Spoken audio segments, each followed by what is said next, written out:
Hey folks, good afternoon. I want to welcome everybody to Virginia Conservation Network's Clean Water and Flood Resilience webinar. This is part of our Common Agenda education series, and we'll begin in just a moment. So thank you much for joining us, and let some folks hop on, and then we'll commence shortly.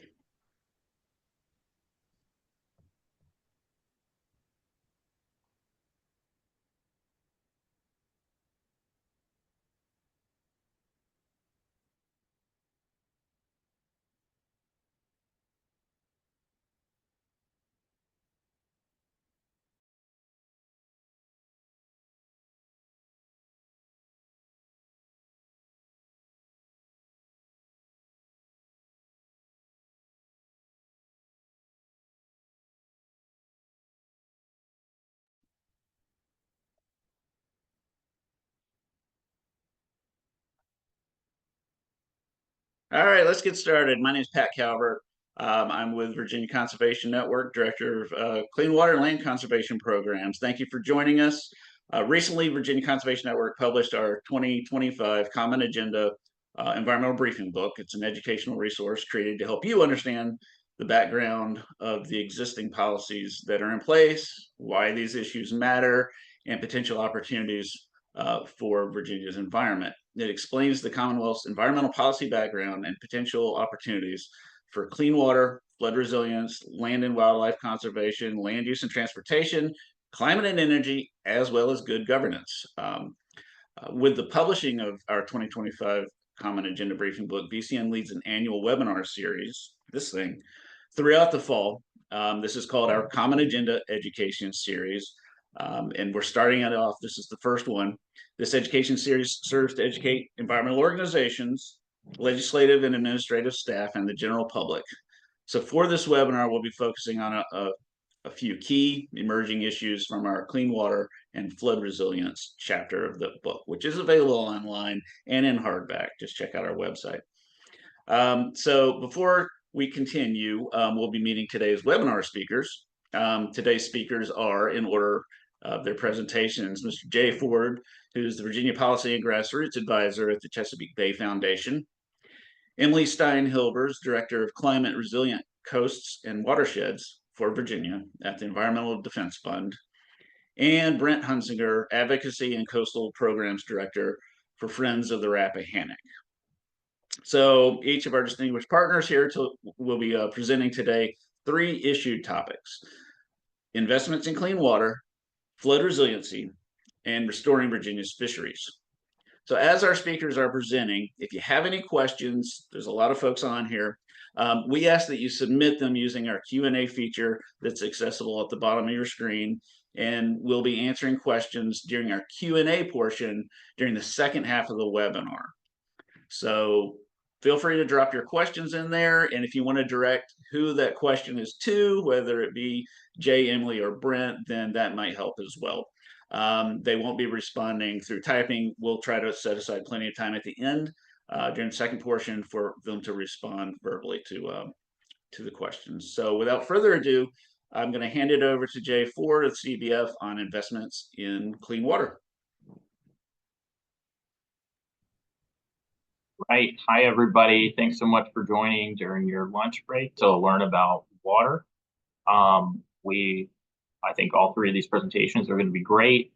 I got the very exciting topic of money, the moolah. How do we pay for clean water work in the Commonwealth, and why is it so important? I am going to load up my slides, so bear with me.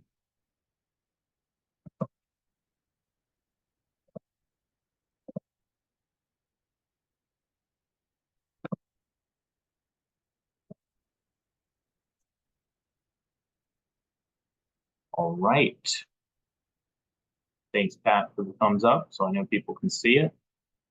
All right, as Pat said, Jay Ford with the Chesapeake Bay Foundation, going to be talking about the investments Virginia makes in clean water.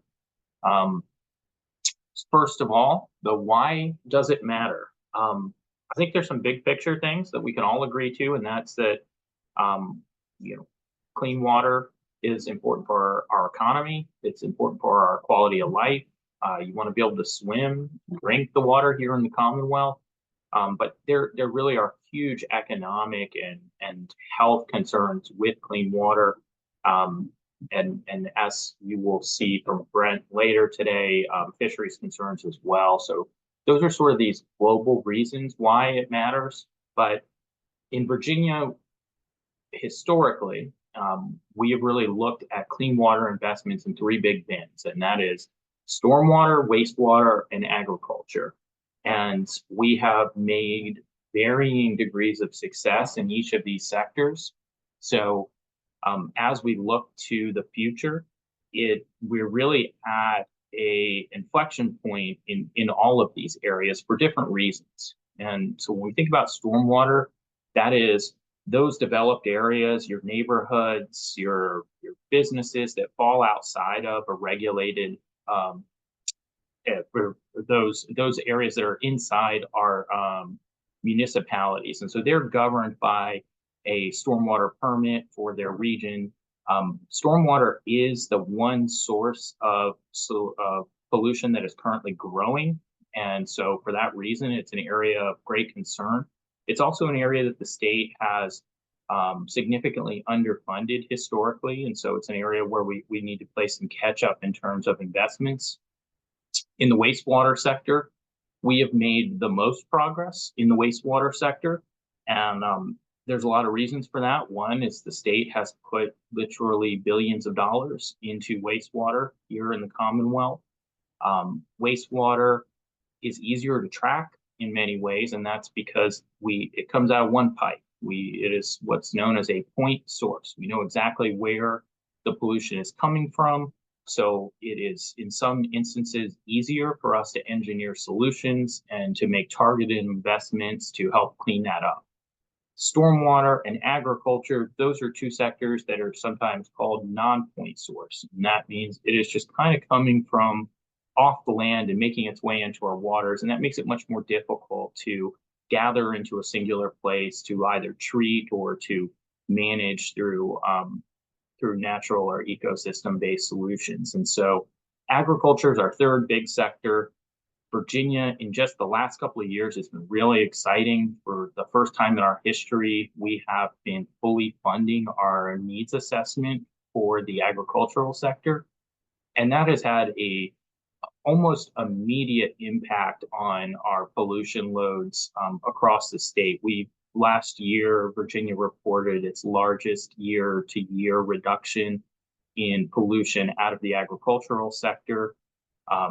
However, agriculture still remains our biggest, the biggest lift that we have in the clean water space. And so the continued investments in clean water are absolutely crucial to making sure we hit those ag goals. So as I've mentioned, we have made significant investments in cleaning up our waters, but it's not always been even or consistent. In some ways, we have done the easy parts. So we have done the first phase of our stormwater permits. We have done the big overhauls of our wastewater systems, and we have been able to implement some of the really popular practices in agriculture. What we have left is really much more difficult work, because now we are getting into those areas where we are trying to squeeze a little bit more reductions out of wastewater, or we're starting to look at the unregulated stormwater impacts, or we're looking at agricultural problems that require more durable and long-term solutions. And but the most popular practices are often annual. So in all of our sectors, we're getting into really complicated times in terms of achieving additional reductions. And so we really have to dig in. And another important thing to note here is Virginia deadline, or the deadline on the Bay Agreement, is coming up in 2025. So right around the corner. And if you're outside of the Bay watershed, you're saying, why should I care about that? The Bay Agreement kind of drives all water policy in Virginia. Such a large section of the state falls within the Bay watershed that most of our water quality programs really have emanated from this agreement. And so what happens there with new goals or a reduction in goals is going to have a statewide impact over in the coming years. Finally, oops, sorry, let me shoot back one. The last thing I want to mention is the science is showing us that in our major programs, we probably need to make some adjustments, and we will touch on those briefly in a moment. So what are our opportunities? First and foremost, since I'm the one talking about money, it is we have to continue full funding for each of these sectors. And as I mentioned, we've really just started providing full funding for agriculture. Last year, it was over $200 million in the budget for our agricultural best practices. Just a few years ago, that number was less than 20 million. And so there's been a tremendous increase in support for that sector, but that full funding has to remain. Additionally, we need to see dollars heading into the stormwater sector in the years ahead because it has been underfunded historically. In terms of new opportunities, there's a concept that has gotten a lot of attention, and that's called pay for outcomes. And we saw last year, for the first time, Virginia committed some monies to this concept. It will provide targeted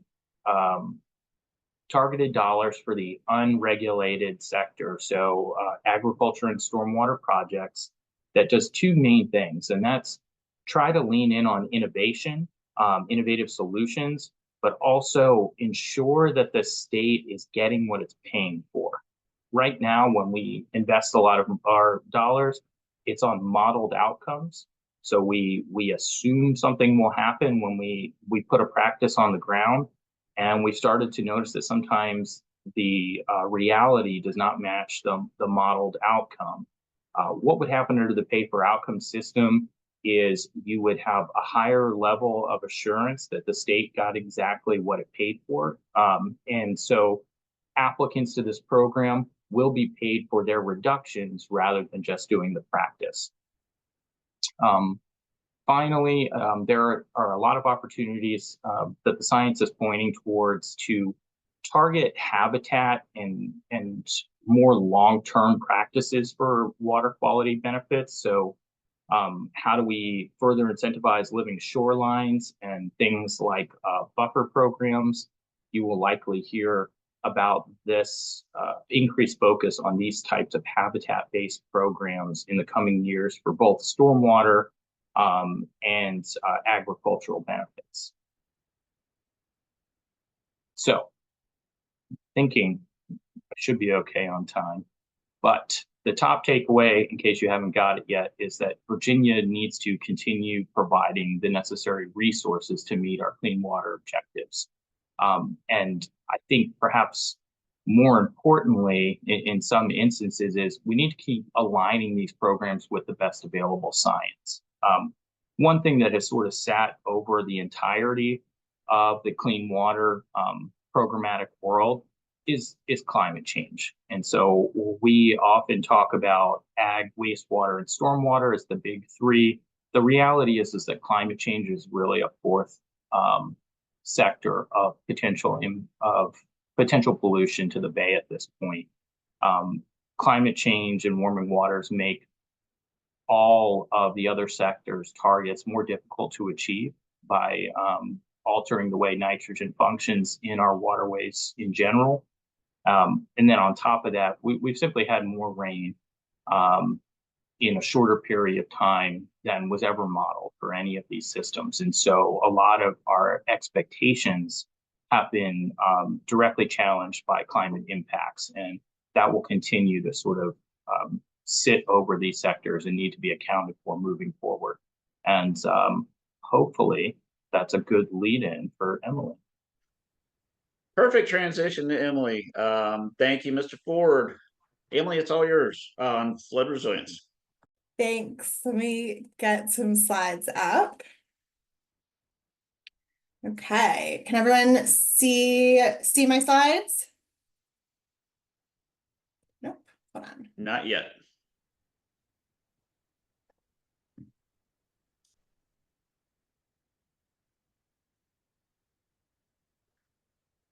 They're on there now. You're good. Thanks, Pat. So perfect transition, Jay, to talk about flood and climate resiliency. Hurricane season is always a hard time to talk about why this matters. Because, you know, for many of us living in Virginia, we've been seeing storms for years. But what Jay mentioned at the end of his talk is the changes that we've seen in rainfall. And unfortunately, we saw that a few days ago in Southwest Virginia.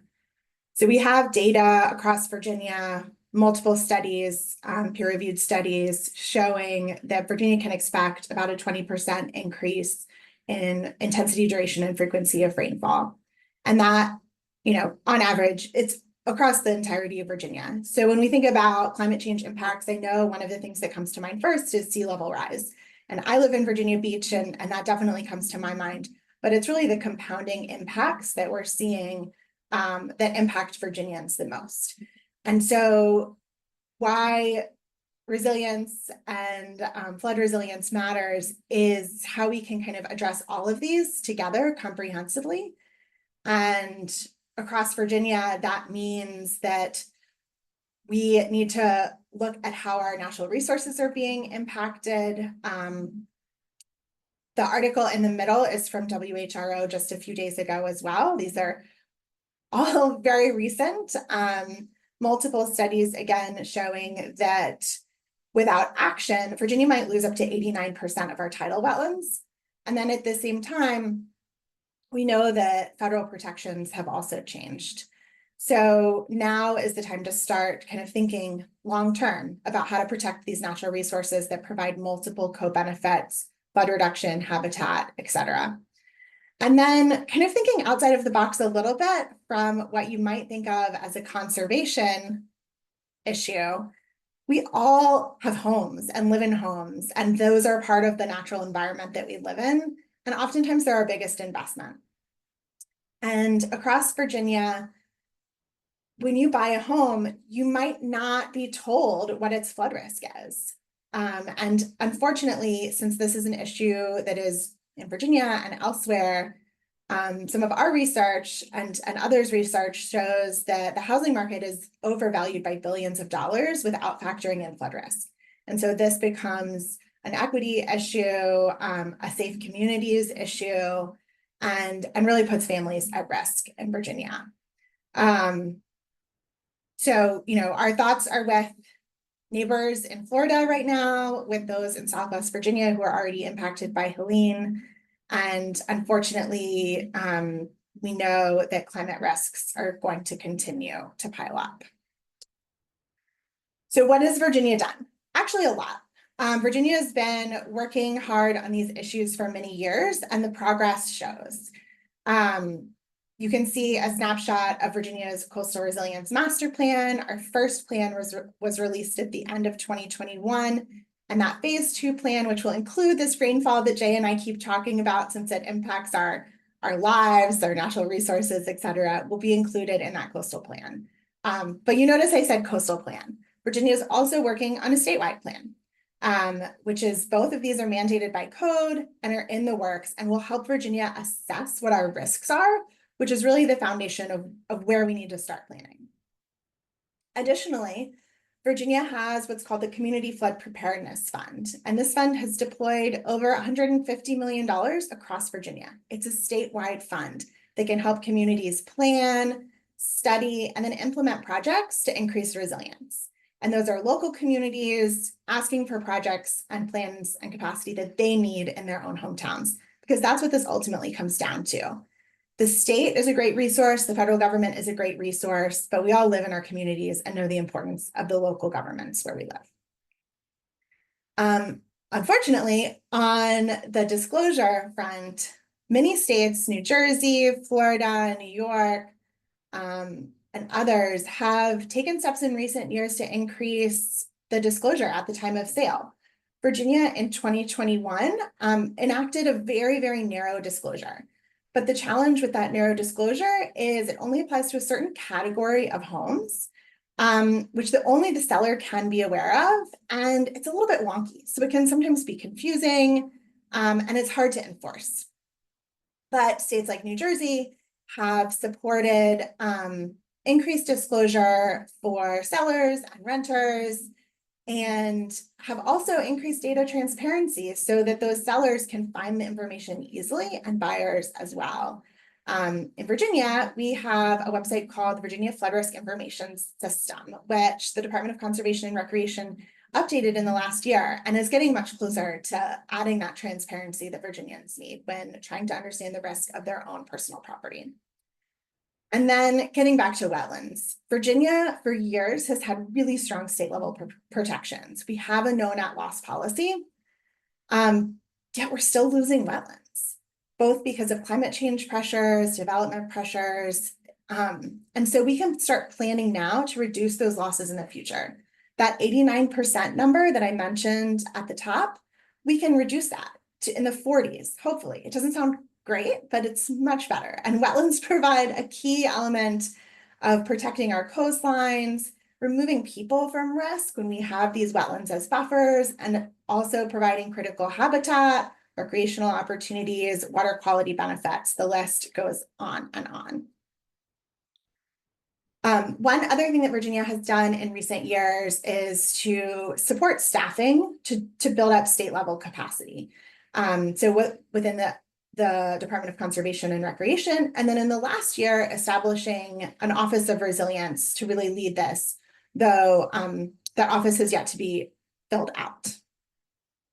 So what are our opportunities? First, learning about these sorts of risks. So I think sometimes they can be, complicated. And so learning about what our climate risk is, what your personal climate risk is, what your community is doing, and what the state is doing is a great first step. And also learning about what the costs are and how long it can take to implement some of these plans. Communities in Hampton Roads have been working on plans and then putting those plans into action for a decade now. And we're really seeing the fruits of that work. For example, Norfolk cut the ribbon a year ago on a project in Ohio Creek that we started working on in like 2014. So it takes a while, and yet we know our risks are only increasing into the future. So we really have an opportunity to dig in and continue to adapt now, and to make sure that all of our localities, all of our agencies are really rising to the occasion and continuing to build adaptation into their programs and policies. And then this takes money, billions and billions of dollars. We know that recovery also takes money, and building in resilience has a huge return on investment. So we have an opportunity to invest in resilience through that Community Flood Preparedness Fund, through our statewide plans and local plans. FEMA estimates that investing in resilience has about a 6 or 7 to 1 return on investment, but some more specific studies show much, much higher returns. For example, some of the projects in Virginia Beach that are funded through a local program and then have other grants supplementing them showed up to a 20 to 1 return, depending on how you looked at those returns. One other thing that many states do, Louisiana and Texas in particular, is to connect funding resources with plan priorities and guiding principles every year. And it was important to really understand our risk before connecting those, get projects in the grounds that were local priorities.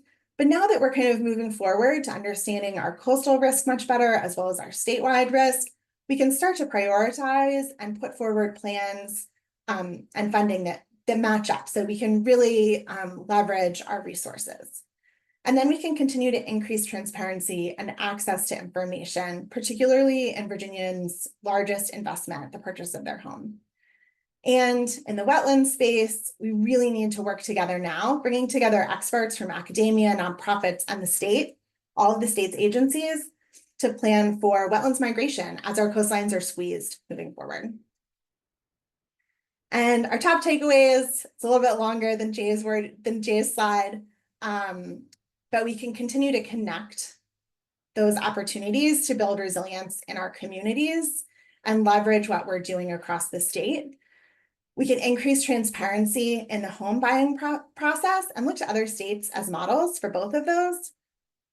And as climate change puts pressures on our wetlands, we can really work together to make sure that we're protecting them and ensuring the future of our natural resources.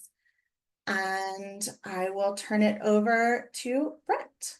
Oh, first, just wanted to give a shout out to all the other organizations that worked on these topics if you have questions or want to reach out to any of them. Thanks much, Emily. Brent, it's all yours. All right, thank you very much. Tough acts to follow. Let me share my screen. Like I said, my name is Brent Hunsinger. I'm with Friends of the Rappahannock. I am going to be talking to you all today about Virginia fisheries and oysters, as Virginia has the finest oysters in the world, as we all know. So I'm here today to talk to you about two different things. First one being migratory fish species, and then the other one will be how can we continue to restore our native oyster populations in Virginia. But first, I do want to mention that while I am speaking on behalf of these papers today and these subjects, that's for protecting migratory fish species. Tom Dunlap from the James River Association and Chris Moore from Chesapeake Bay Foundation helped with this paper, as well as the oyster paper. It was co-written by Chris Moore from CBF and then Molly Riley from Lynn Haven River Now as well. So proper credit is due where it is due. And so thank you to them to make these papers a reality, and for frankly for VCN's help with this, because they are the ones that put all this beautiful content together and get it out to the public so that we can share it with you all. So with that said, let's talk about migratory fish species and oysters.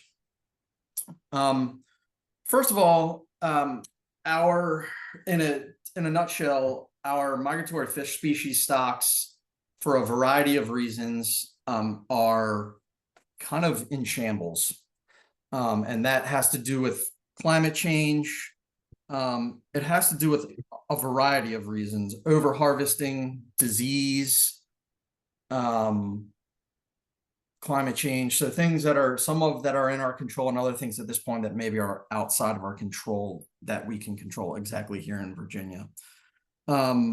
Migratory fish species. So if you're not aware with a migratory fish can either, as an example, American shad or striped bass or river herring or sturgeon will run up our rivers from the ocean in the spring and in the fall. They reproduce, lay their eggs, and then they either die or they go back out to the ocean and the bay and the ocean. Similarly, I do not want to leave out the American eel. American eel populations actually, unfortunately, are dropping as well. I have less understanding of this, but they are actually the opposite, where American eels spend their lives in the tributaries of the Chesapeake Bay and other areas.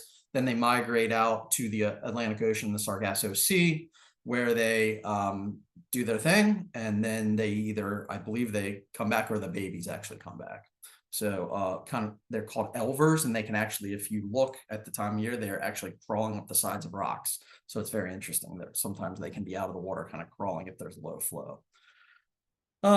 So like we said, the species are at risk for a variety of reasons. And they face a growing suite of challenges. And actually the one thing that I should also talk about, we mentioned reduced water quality, loss of habitat, climate change, over-harvesting, but also something that is kind of becoming more on our radar is increasing surface water withdrawals. So basically what we're saying is there is more of a demand for water to supply the public for a variety of beneficial uses. Especially we're seeing more mandates to go to surface water east of I-95 due to groundwater levels being overdrawn. And so DEQ is trying to get those localities to look at alternative water sources. Those areas are also near the coast, are also the ones that are growing more in population as well over time. That I should say is, although increasing surface water withdrawals is an issue watershed wide in all of our rivers, it's not just there. There's just more of a specified intent to do that east of I-95. Also, the native oyster. So everyone knows about its keystone species. We like oysters because they are of great ecological importance. They filter water. They're kind of like the coral reef of the Chesapeake Bay, for lack of a better term. So they offer habitat for everything from the smallest little worms to striped bass and all the other what we'll call predatory apex fish species. They are of great economic value because people will literally come to areas for tourism. People around the world buy Virginia oysters, and then they're of great historical importance as well. They were kind of one of the main sources of food originally for Native Americans well before colonists got here, and then everything after that. So they have there are whole towns have been built on oyster shells, especially on the eastern shore. Moving on. So the current landscape of kind of where we are. Surface water withdrawals can have a tremendous impact on already depleted migratory fish stocks. So essentially what we've been seeing is, layering of pressures on our fish stocks, and surface water withdrawals are just kind of one more. The way that they can have a tremendous impact is when they are sucking up water. It can either kind of press the fish eggs and larvae up against the screens and crush them, or it can just suck those fish eggs and larvae in to the intake itself, and naturally they just die on that own, especially if these surface water withdrawals are constantly withdrawing water during the times that our migratory fish species are spawning and laying their eggs, and then after that they kind of get sucked in. So it's very much a timing issue and a location issue as well. Menhaden, we've been talking about menhaden for a few years. So we still continue to lack specific data to the Chesapeake Bay. And so we will continue. And so that lack of data on their population and then kind of economic impact specifically to the Chesapeake Bay continues to kind of put a void in helping inform discussions that could be had in a more informed light about the state of menhaden and harvesting menhaden in the Chesapeake Bay.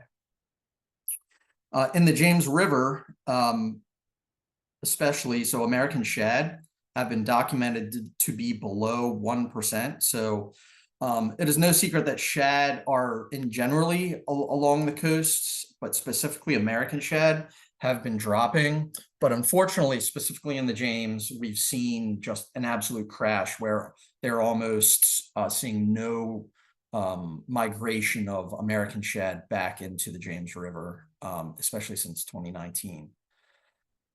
Those numbers kind of differ in every tributary, but there are several rivers where it is worse than others, unfortunately. And then also, so oyster populations were at about 1% in the last decade or so, have been about at 1% of their historical population. Concerted efforts to restore the oyster have improved the numbers of oysters and their habitat, as well as, frankly, the aquaculture industry has helped us. Farming of oysters has really helped filter that water and provide those benefits that farmed oysters can provide as well. With that increase in demand for oyster restoration has come a decrease in the available supply of shells because there's more of a demand for that. So we are having a harder time finding enough shell to do those restoration projects that are required under the Chesapeake Bay cleanup goals, the watershed implementation plans for every river. Every river has a different amount of reef that they need to restore. So for lack of a better term, we're all kind of scrambling for a limited supply. So some opportunities. One thing you'll hear a lot about, and you've heard a lot about before with Jay, is money. So it's going to come down to money again. With sufficient money, funds, the Virginia Institute of Marine Science has indicated that indeed that they can do studies on the cumulative impacts of surface water intakes on fish eggs and larvae mortality and salinity. So basically, they could do a wholesale analysis on and tell us they feel like this is the total number of fish eggs and larvae of the types of things that migratory fish and other types that do not migrate are being impinged and trained on those intakes, but also that they can also begin to do the modeling on salinity, because salinity in many other rivers is naturally changing and becoming more saline, but intakes, because you're just removing that water, and especially if you don't bring it back to that river, and even if it's in smaller amounts, can lead to higher salinity levels and affect things like agriculture as well along those rivers, especially industries that have been there for hundreds of years. And they can also, we've known VIMS has indicated that they can, for a couple of years, that they would be willing to start work on studies related to the ecology and economic impact of menhaden in the Commonwealth. So we hope to have that study begin as well, maybe even this year, next year it would be. Many of the projects and actions, so of the James River Shad Recovery Plan. So shad, as we know, American shad have been in such dismal numbers for a few years that many partner agencies were able to create a James River Shad Recovery Plan that had very specific actions and projects, such as removal of barriers to them going upstream in certain tributaries. That there's an opportunity that if we were to find funding and leverage multiple pots and get different partners together, we could kind of get going on restoring the shad, especially the American shad population in the James River. And then finally, oyster shell recycling. So we talked about dwindling supplies of shells. It is kind of common knowledge that people eat a lot of oysters, and a lot of the time those oysters are getting thrown away in landfills. So at $5 to $9 a bushel, sometimes of what we're buying these days, we have kind of undertaken, many organizations have undertaken oyster shell recycling programs where we work with private landowners who just can drop them off at public drop-off sites. We also work with restaurants and other locations, landfills, to have places where people can go place those shells, with the idea being that we would be able to keep more of those shells out of the landfill. So you'd be limiting filling up of landfill space, and then we can utilize those shells in our restoration activities. So the hope is that we could get those into our oyster replenishment and reef projects. That would mostly be potentially by finding a pot of money that would help us work with those restaurants and those individuals to do that. So the top takeaway after all this, talking about fish and oysters, is that sufficient funding is needed to help provide proper data, because without the data, we can't make informed decisions, and can also help restore critical habitat for migratory fish species, as well as our now growing oyster populations. Glad to take questions. Thank you very much for the opportunity to share this with you all today, and hope you all have learned a few things. Thank you so much, Brent. Appreciate you being here, as well as all of our distinguished speakers for sharing their insights on these important topics. I dropped in the chat also. We're just covering a smattering of many of the priority issues of the conservation community. But if you want to read more about what you just heard about and much more about other priorities, please do take a look at our Common Agenda 2025 edition. So at this point, I'd like to transition to the Q&A portion of our webinar. We ask that you submit your questions in the Q&A chat box down below so we can share them with our speakers and allow them an opportunity to respond while we have them here. We'll take up as many questions as possible in our allotted time today. And with that, I'm just going to pop right over. Michael asks regarding, I believe this is for you, Emily, regarding measuring of climate risk. I realize it's complicated, but how do you currently measure your quote unquote climate risk, and what are the key variables or constructs to measure this? Sure, thanks for the question. I think that everyone has their own individual risk, and then your risk tolerance, and then your community kind of has the same. And so some of the factors that would go into that, you can poke around on the Coastal Resilience Master Plan to see how different risks impact different areas of Virginia. But whether that's personal properties at risk, roadways at risk, critical infrastructure at risk, so that could be a hospital or electricity, but also your community connections, whether that's the ability to get to a doctor's office, or your neighborhood pharmacy or grocery store. And so I think there's a lot of different academic ways to measure risk, but a lot of that comes down to your personal risk as well. And I know, Jay, you just popped on. I know that you were a co-author on some of these papers, so feel free to weigh in if you like. No, I think Emily did a fantastic job. There's probably a bigger question that we'll continue to wrestle with in the coming years, and that's every community will define risk differently, and when you start talking about limited tax dollars, you have to find a way to sort of prioritize that, and I think that's a coming conversation that you'll probably hear a lot about in the coming years. Right now, it's pretty top level where we have legislators say, like, pick a community, and it's really deeply unhelpful. So that'll be something that's refined in the years to come of how we sort of prioritize limited dollars for climate risk. Thank you. All right. Well, looks like another one relevant. Emily, this one's posed to you. So could you provide some more context on the 20-to-1 ratio return that Virginia Beach saw from their investments? Sure. So thanks, Jelani, for your question. Being a former academic, love some sources. I know Pat wanted us to talk about these, but I'm going to drop the sources for both of those returns on resilience studies in the chat.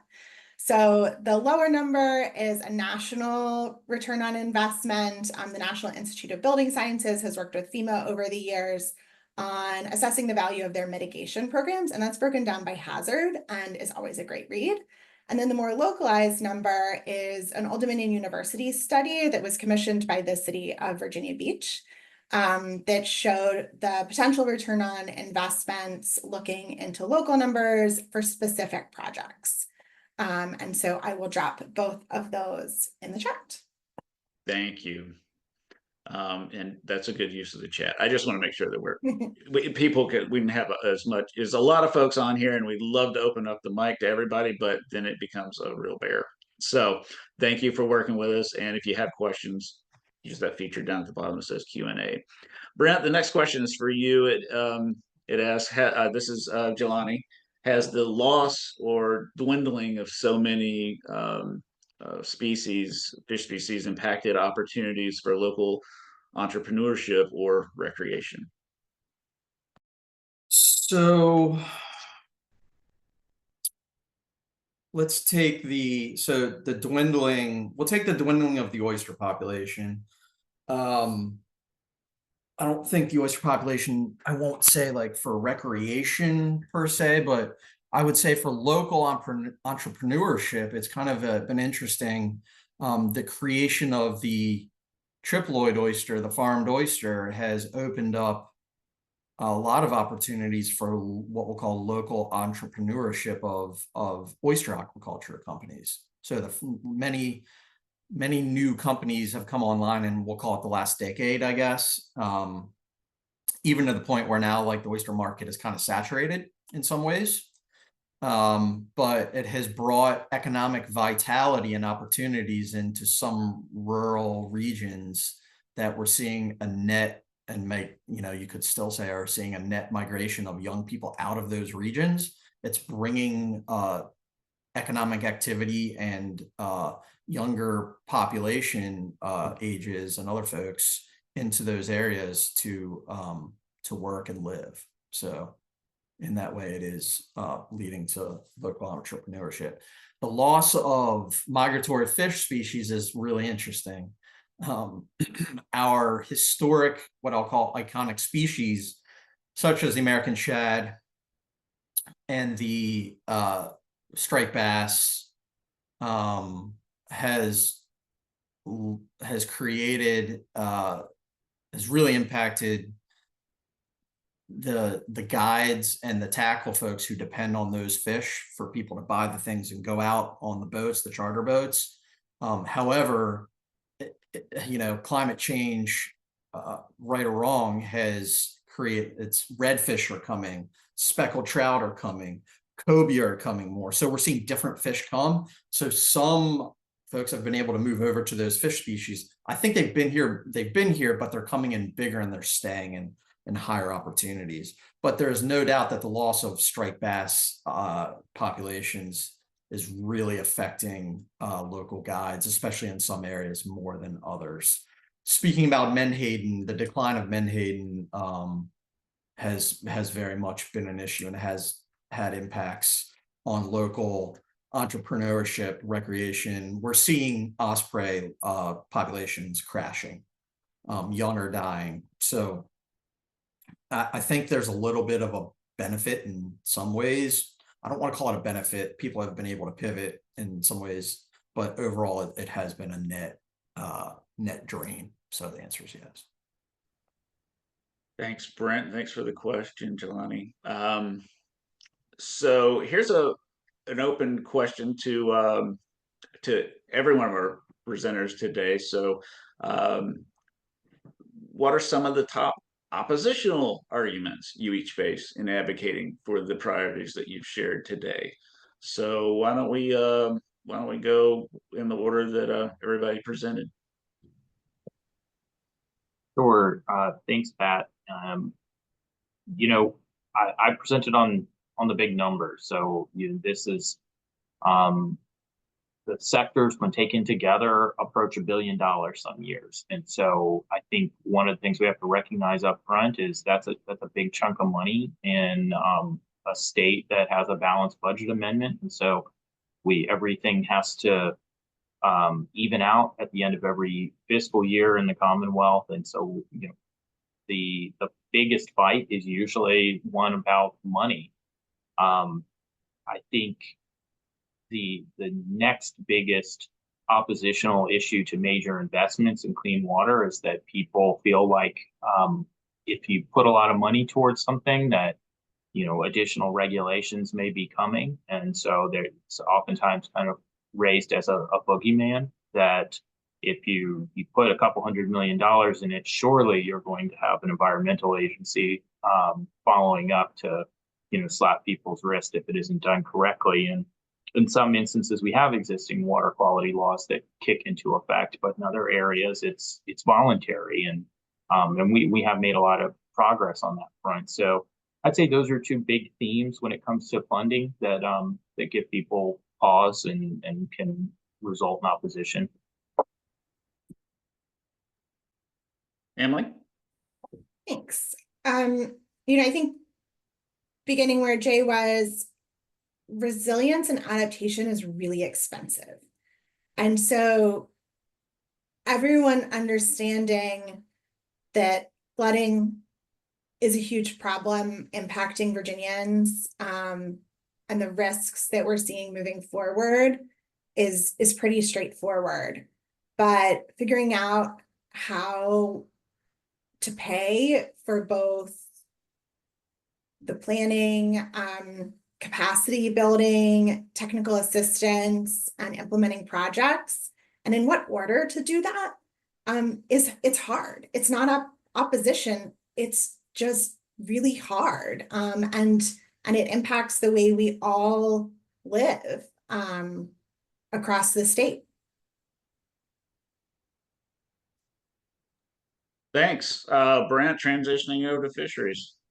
Everybody loves all the predators you're bringing, right?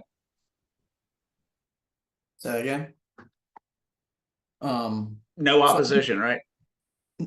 you know, interestingly enough, so we can talk about oysters first, the opposition. No one's really against restoring our oyster reefs. What it comes down to with specifically with the oyster shell recycling is there is now a pot of money conceivably that we could draw from if it was allocated.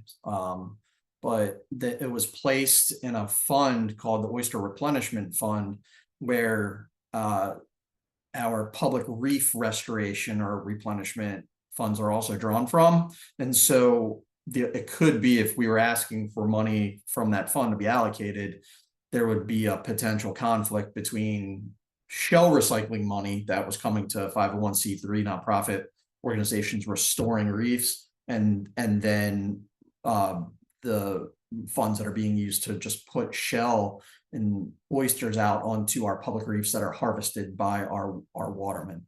So that's kind of where there's a little bit of a dichotomy that we need to clarify. Frankly, we need to clarify that more probably in the code a little bit. So that's where a little bit of that opposition comes from. As far as opposition to restoring our fisheries, I don't think there's really much of opposition to that. It's a matter of, just like our previous folks said, it's money, and it's finding enough money to go around.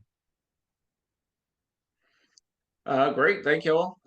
And last question that I have thus far, it's Q&A is still open if anybody has any remaining questions, but this is from Sue asking, Brent, can you give us a bit more insight into the surface water withdrawal issue? Is this driven by industry or other entities? Yeah, so the surface water withdrawal issue could be one of its own in a paper. It is driven by the fact that, as I think Jay said, that we're getting a lot more rain at one time, and then we're having long periods of no rain. So we're beginning to see our rivers kind of have a lot, either a lot of water or not a lot of water seasonally. We're also beginning to see new industries move into certain areas of Virginia that are going to be very water intensive, as well as it's just population dynamics as well. So more folks, more need for water, more demand for water is coming. And I don't know that the amounts of water have changed. Obviously, it's just they're coming in different doses at different times. So what we are really wanting to see is what I would call river basin wide water supply planning, to ensure that we know how much water we have and how much water is going to be needed into the future. Yep, it seems like not that long ago we were in a drought. And then the past couple of weeks have been very different change. So thank you all for addressing all these. Got a Barbara submitted a question here. This is says, similar to climate change, how do we incorporate the PFAS, also known as the forever chemicals issue, into the overall approach to water issues in Virginia versus it being a separate singular issue? Considering the push for nutrient management plans has led to promotion of land application of biosolids, sewage sludge, and the development of interests and that the cost of addressing that practice's release of PFAS to the environment in other states where it has been detected will cost at least an order of magnitude more than the current approach of continuing current funding levels, and not to mention the potential impact on fisheries. So a big question basically on PFAS biosolids, which is, for those who may not know, industry treated sewage sludge that is applied to land as fertilizer. So how do we incorporate those issues into the overall approach? Anybody chomping at the bit, Jay? I'll be happy to try and offer just some information of what I know is going on. I don't think we have all the answers on the question of PFAS right now, and both federal and state agencies are still kind of taking their first steps towards regulation. But on the question of biosolids as a source for PFAS, there is a lot of action happening here. It's my understanding that researchers at Virginia Tech are trying to tackle not only how it's moving off of the fields and into our waterways after application, but also how PFAS might be working into our food supply chain, looking at uptake into cattle during grazing as well as crops. And so all of this research is slated to move forward in the next year or so. I would not be surprised since their biosolids currently don't have a research permit if we see legislation this year to try and create a category for research permits for biosolid applications so people can get these studies in the fields in a more timely fashion. Additionally, the application is covered under a permit, and so we've seen a number of groups. CBF is signed on to this, but really, I'll say SELC is taking the lead on this effort of challenging the individual permits to both monitor and track PFAS directly, so we get a better source sector picture. As many of you may be aware, right now, Virginia sort of opted to look at PFAS in aggregate at the treatment facilities rather than trying to narrow down who's responsible. And so I think while it's a painstaking process, this sort of permit by permit approach does get at that key question of where are these coming from, and is it something that the state is tracking in a meaningful way? And we learned fairly recently that there's a disagreement between the administration and advocates on whether or not there's existing authority for the agency to ask the PFAS question during their permit. I think folks, if they don't get a good answer, I wouldn't be surprised if that ended up being a bill sometime soon as well to sort of clarify that authority. Thank you, Jay. Appreciate that. We've got, and Barbara, thanks for the question. Barbara is very much involved in our PFAS campaign, so it is something that is a priority for VCN for sure, and many of our partner organizations. So I have no further questions in the Q&A. I think you all thankfully addressed them all. I appreciate that. So I want to thank our speakers for providing their expertise and insights on this webinar. If you have any follow-up questions or would like to reach out, we have attached the presenter emails, I believe at the bottom of a slide coming up. But at this juncture, I'm going to hand it over to Jaime, VCN's Communications and Trainings Associate, to share some helpful resources and important information. Thank you to our presenters. Thank you, Pat. And also, if you end up kind of cutting a bit, please let me know. Okay, next slide. Okay, so now you've gotten to learn about a few of the key or emerging issues facing Virginia. What's next? We'd like to highlight our upcoming General Assembly preview. Our General Assembly preview serves to educate environmental advocates across the Commonwealth about critical environmental legislative action upcoming in the 2025 General Assembly. This year, it will take place on Saturday, December 7th, from 9 a.m. to 12 p.m. with regional watch parties across the Commonwealth with both in-person and virtual. Just a sec. Oh, sorry. You may want to turn your video off because you are glitching. There you go. Gotcha. I'll go ahead and just say that one more time. Thank you, Pat. So like I was saying, now that we've gotten to learn about a few of the key emerging issues facing Virginia, what's next? What should we be looking forward to?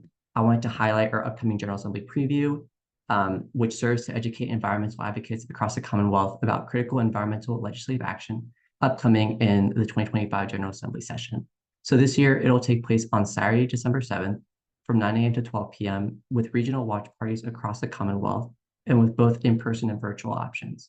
So this General Assembly preview serves as your best chance to hear about from statewide experts, meet other conservationists in your area, and learn how to get more involved at the local level, all in one day. And then we'll be announcing the locations of these regional watch parties in the next few weeks. So we ask that you please stay tuned. All right. So I'd also like to highlight our General Assembly Advocacy 101 webpage.